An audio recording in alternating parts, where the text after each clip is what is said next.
নমস্কার কৃষক বন্ধুরা, চলে এসেছি আরেকটি নতুন ভিডিওতে। ভিডিওটি একটি গুরুত্বপূর্ণ ভিডিও হতে চলেছে। সেটা আপনারা মন দিয়ে খুব ভালো করে দেখবেন। কেন বলছি এই কথা? আমরা আজকে যেটা নিয়ে আলোচনা করব সেটা হচ্ছে আমরা শশা গাছ নিয়ে আলোচনা করব।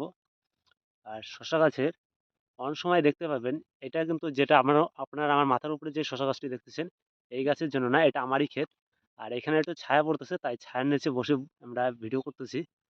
আর যাই হোক, ভিডিওটি একটু গুরুত্বপূর্ণ হতে চলেছে। কেন বলতেছি, আপনারা দেখতে পাবেন যে লেটে যারা শশা করে তখন যদি হালকা একটু দু একদিন রোদ দেয়, তাহলে দেখতে পাবেন সাদা মাছি বা অ্যাফিক বা অ্যাসিড একটি পোকা আছে, সেগুলো মানে অ্যাটাক করে, বা চুষি পোকা যেগুলোকে আমরা বলে থাকি, যেগুলো গাছ থেকে রস চুষে খায়। সেই পোকাগুলোর জন্য একটি ভালো একটি মানে কীটনাশক আমি আপনাদেরকে বলে দিচ্ছি, এটা আপনারা ইউজ করবেন, কোনো সমস্যা হবে না তাহলে। আর গাছের দেখতে পাবেন গাছের পাতার কোয়ালিটি সবটাই খুব ভালো হবে। আর এটাকে আপনারা যেরকম ধান চাষেও ইউজ করতে পারেন, ধান বা বেগুন বা তার সাথে ভেন্ডি, সব সবজি চাষে ইউজ করতে পারেন সাদামাছি দমনে বা জাপ পোকা দমনের জন্য। কেন আমরা এই কথা বলছি? কারণ এটার রেজাল্টটা খুবই ভালো। আর আপনারা দেখতেও পাবেন এটার ভিডিও, আমি যখন আমরা জমিতে গিয়ে মানে স্প্রে করবো সেটাও দেখতে পাবেন। আর যাই হোক, এখন আমি যেহেতু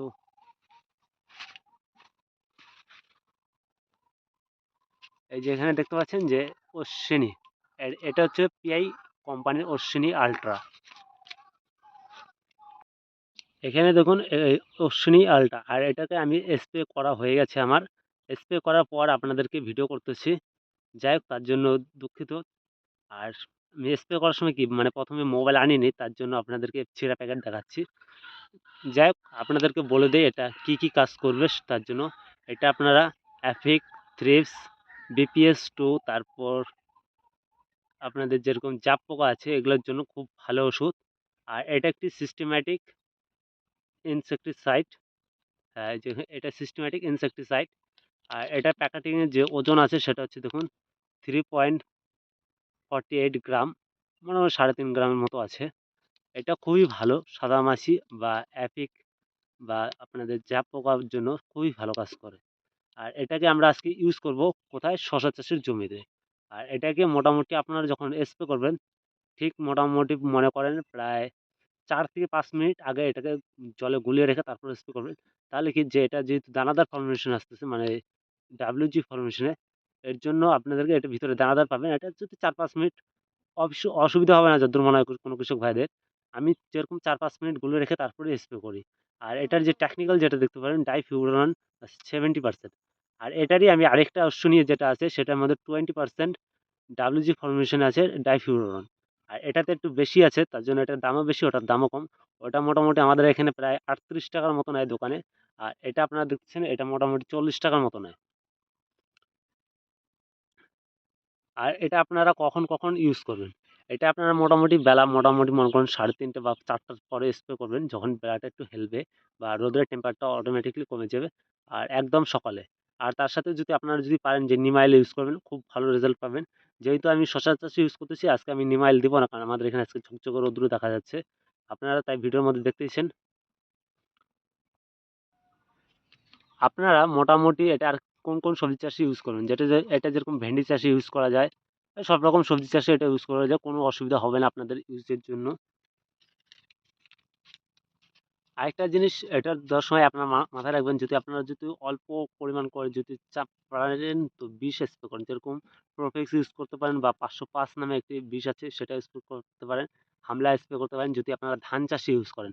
এটা কিন্তু ধান চাষের জন্য, যদি আপনাদের গাছে যদি থোড়া আসার মোটামুটি 4 থেকে 5 দিন আগে স্প্রে করেন, তাহলে যে আপনারা দেখতে পাবেন যে ধান গাছের গোড়ায় কালো হয়ে যায়, সেটা হবে না। আপনারা চাইলে পরে আমার আমার চ্যানেলটিকে ফলো করতে পারেন, কোনো অসুবিধা হবে না। আপনাদের ধান চাষের একবার সম্পূর্ণ A to Z ট্রিটমেন্ট পেয়ে যাবেন।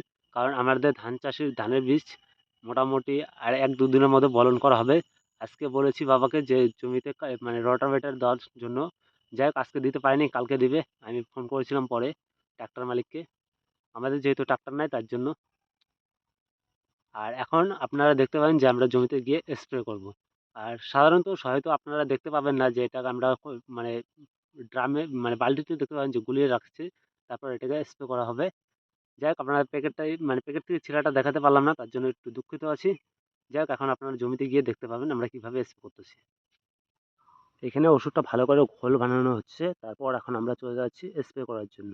কিছু ভিডিওতে আপনারা দেখতে পেলেন না, কারণ হচ্ছে এখানে আমি মোবাইলটা তখন আনিনি, তার জন্য আপনারা দেখতে পারেননি যে আমি প্রশ্নটা কীভাবে দিচ্ছি। আর আপনারা সবসময় মাথায় রাখবেন, যখনই আপনারা কোনো স্প্রে করবেন তখনকার ওটাকে মোটামুটি খুব ভালো করে সুন্দর করে ভিজিয়ে স্প্রে করার চেষ্টা করবেন। কেন এই কথা বলতেছি? কারণ হচ্ছে আমাদের একটা ওষুধ স্প্রে করতে অনেক টাকা খরচ হয়। মোটামুটি মনে করেন প্রায় একদম ওষুধ কম দিলে কি হয় যে গাছের যে পোকাটা ওটা কম মরে। এর জন্য চেষ্টা করবেন অল্প ওষুধ বেশি যাক বা খরচা অল্প একটু বেশি হোক, কিন্তু আপনারা খুব ভালো যত্ন সহকারে স্প্রে করার চেষ্টা করবেন। যেরকম আমি মোটামুটি আমার এখানে যদি হালকা করে স্প্রে করতাম আমার ২ ড্রাম স্প্রেতে হয়ে যেত। কিন্তু আজকে আমি ২ ড্রাম না, সেখানে আমি ৩ ড্রাম স্প্রে করতেছি। যাতে করে তাও সাদা মাছিটা জানি জমি থেকে চলে যাচ্ছে। সাদা মাছি বা একটু হালকা থ্রিপসের প্রকোপ থেকে জানি কমে।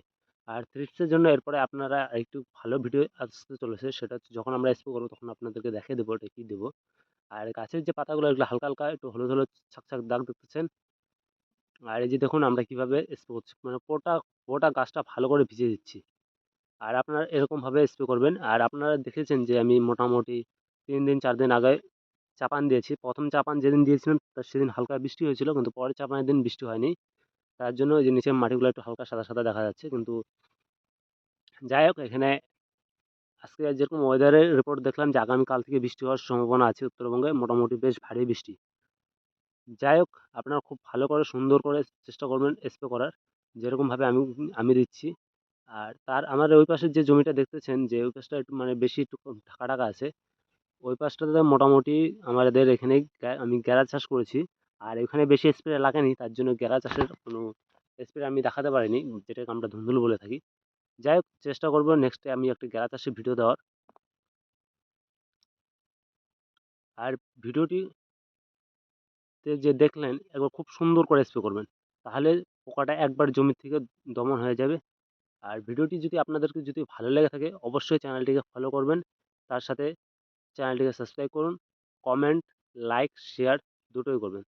তাহলে আমি একটু মোটিভেশন পাবো ভিডিও করার।